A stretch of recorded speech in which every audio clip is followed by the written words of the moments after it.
Here is the 5 chess tips from Grandmaster Magnus Carlsen. Let's start.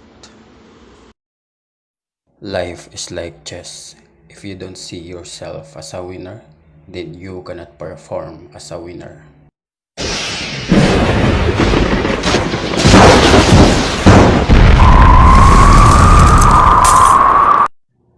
Number 1.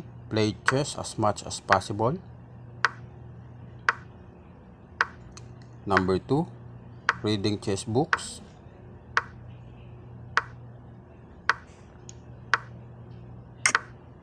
Number 3.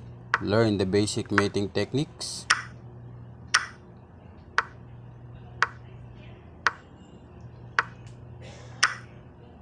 Number 4. Learn from the old masters.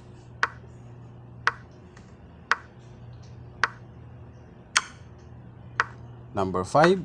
Have fun of playing chess. Checkmate.